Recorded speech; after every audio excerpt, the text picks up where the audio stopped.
मित्रों नमस्कार। आप मेरे ज्ञान चैनल में आपका स्वागत है, एस्ट्रो ज्ञान चैनल में। और आज हम उन राशियों की बात करेंगे जिसमें हमको ये पता चलेगा कि आखिरकार वो कौन सी राशि हैं 2023, 24, 25 में जिनके द्वारा शनि द्वारा उनको माला माल किया जाएगा। मैंने जो विश्लेषण आपके सामने प्रस्तुत किया है वो बहुत ही वैज्ञानिक है।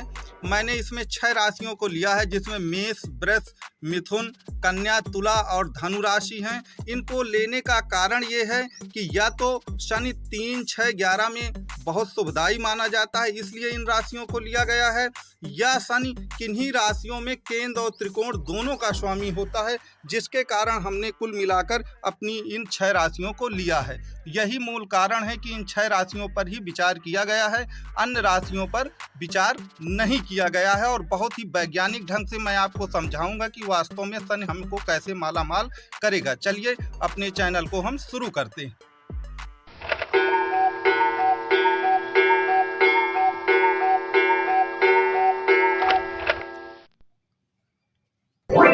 मित्रों सबसे पहले मैंने इसमें मेष राशि को लिया है। अगर आप मेष राशि का ये डायग्राम देखें, पूरा चित्र देखें, तो मेष लग्न की कुंडली एक काल पुरुष की भी कुंडली है। इस काल पुरुष की कुंडली में जहां 10 और 11 लिखा हुआ है, आपको इस 10 और 11 को देखना है। 10 और 11 का स्वामी होता है अर्थात कर्मेश, और आपका भाग आयेश अर्थात कर्म का स्वामी आपके आय भाव पर बैठा है। इसका तात्पर्य यह है कि जितना आप कर्म करेंगे उससे ज़्यादा आपको इनकम प्राप्त होगी।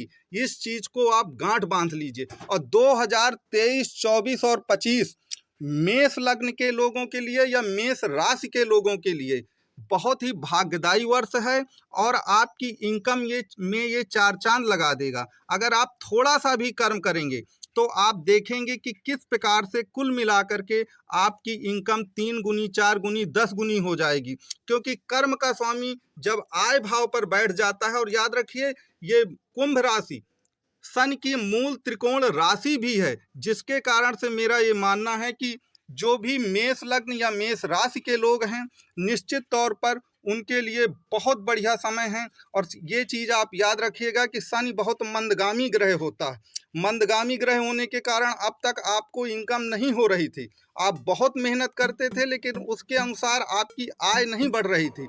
लेकिन अब वो समय आ गया है जब आपकी इनकम में 4 चांद लगेंगे और वास्तव में आप ये बात मानेंगे कि जितना कर्म आप करते हैं उससे कई गुना प्रतिफल आपको प्राप्त होता है। इसलिए सबसे पहली जो सौभाग्यशाली राशि है मेरी नज़रों में वह कुल मिलाकर के मेष लग्न या मेष राशि है, जो इस वर्ष और आगे आने वाले 2 वर्षों का भरपूर लाभ यदि आप उठाते हैं और कर्म करते हैं अच्छे, तो निश्चित तौर पर आपकी इनकम बढ़ेगी। इसमें कोई दो राय नहीं होना चाहिए। मित्रों अब हम वृष राशि की बात करेंगे।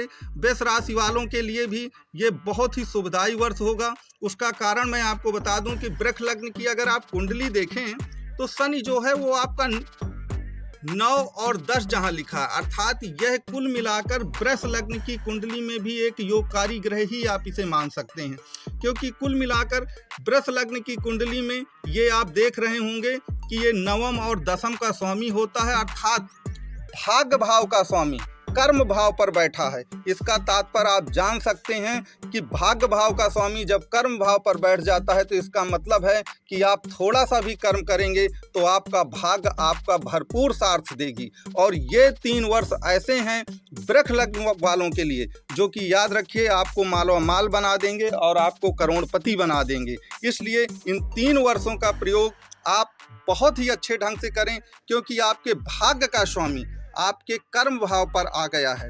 जब भाग्य का स्वामी कर्म भाव पर आ जाता है तो इससे अच्छी स्थितियां मिल पाना संभव नहीं होता है।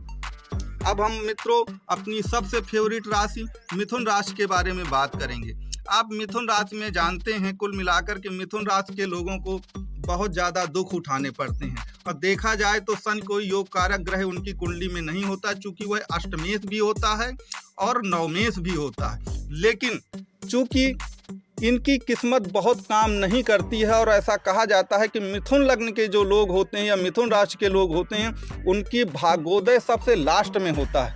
उसका कारण मैं आपको पिछले अपने एक वीडियो में बता चुका हूं। आप उस वीडियो को भी जाके देख सकते हैं कि जो मिथुन लग्न के लोग होते हैं उनका जो भाग्येश होता है वो शनि होता है, और शनि योग कारक भी नहीं होता है, इसलिए भाग्य कभी उनका साथ नहीं देती है। और शनि इतना मंदगामी ग्रह है कि उनकी भाग्य की उन्नत होने में सबसे ज्यादा समय लगता है। 30 वर्षों के पश्चात कुल मिलाकर के शनि आपकी कुंडली में भाग्य भाव पर आया है, और यह भाग्येश भी है।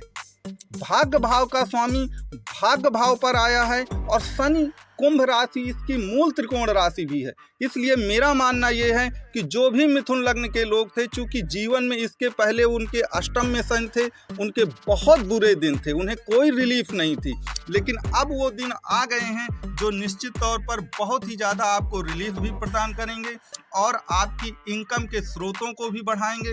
बहुत सारे कार्य ऐसे थे जो आप फंसे हुए थे, कभी कोर्ट कचहरी के केस में, किसी अन्य चीज़ में, लेकिन अब वो सारे दुख कष्ट आपके चले जाएंगे और निश्चित तौर पर आपको इससे फायदा होगा। इसलिए मिथुन लग्न वो तीसरी भाग्यशाली राशि है जो 2023, 24, 25 में कमाल करेगी। और मेरी बात ये गांठ बांध के रख लीजिए, ये जो भी विश्लेषण है वह बहुत सोच के, बहुत समझ के, बहुत वैज्ञानिक ढंग से किया गया है।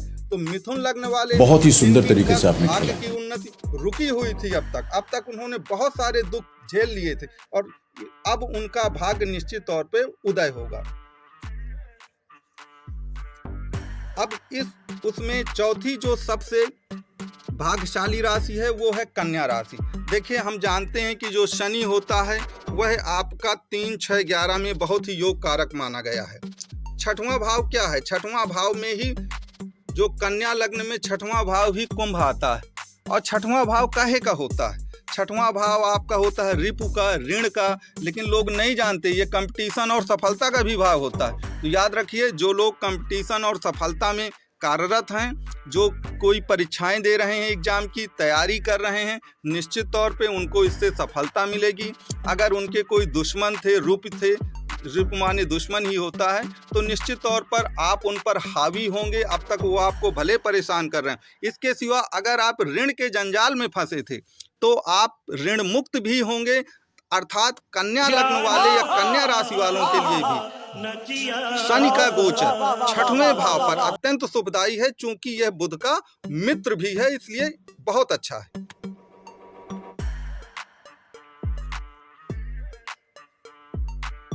मित्रों, कन्या लग्न वालों के लिए मैं एक चीज आपको और बता दूं कि बुध जो है वो शनि का मित्र तो होता ही है, और छठवां भाव जो है ये आपका रोग है, शत्रु है, ऋण है। तो अगर आपको कोई गंभीर बीमारियों से, आप स्वास्थ्यगत जितनी भी बीमारियां आपको परेशान कर रही थी, निश्चित तौर पर अब वो समय आ गया है जब आपको इन सब से छुटकारा मिलेगा, और शनिदेव आपकी किस्मत पे भी 4 चांद लगाएंगे। क्योंकि मैं पहले बता चुका कि बुध के एक प्रकार से ये मित्र ग्रह हैं, और तीसरे, छठवें और 11वें में शनि बहुत ही योग कारक माने जाते हैं। चूंकि आपके छठवें भाव पर शनि का गोचर इस समय चल रहा है, तो निश्चित तौर पर ये गोचर आपको निश्चित तौर पर बहुत ही लाभकारी है। आप केवल और केवल इन 3 वर्षों का पूर्ण रूप से लाभ उठाइए। अगर आप इन 3 वर्षों का भरपूर प्रयोग करेंगे तो निश्चित तौर पर आपको जीवन में सफलता मिलेगी। मित्रों, इसके बाद हम अपनी फेवरेट राशि तुला राशि की भी बात कर लें। देखिए, तुला राशि के कहने ही क्या, आप जानते हैं कि तुला राशि में जो आपका शनि है वो चतुर्थेश और पंचमेश है, अर्थात चतुर्थ का स्वामी पंचम में जाकर बैठा है। चतुर्थ भाव कहे का है, ये मानसिक सुख का भी है, ये जमीन का भी है। अब पंचम भाव कहे का है, पंचम भाव आप जानते हैं अचानक लाभ का है। अचानक लाभ के सिवा ये प्रेम प्रसंगों का भी है। तो इसका मतलब क्या हुआ कि आपको अचानक इतना बड़ा लाभ हो सकता है। अब अचानक लाभ कहाँ से होता है? जैसे शेयर मार्केट है, एक अचानक लाभ ही उसमें होता है। तो जो तुला लग्न है, चूंकि तुला लग्न में, और याद रखिए तुला लग्न का स्वामी कौन होता है? शुक्र होता है। ये शुक्र के परम मित्र भी हैं शनि, इसलिए लग्न और राशि के भी मित्र हैं, और चतुर्थ और पंचम केंद्र और त्रिकोण दोनों भाव के ये स्वामी हैं। चूंकि केंद्र और त्रिकोण दोनों भाव के स्वामी हैं, अर्थात ये परम शुभ स्थिति को व्याप्त हैं निश्चित तौर पर।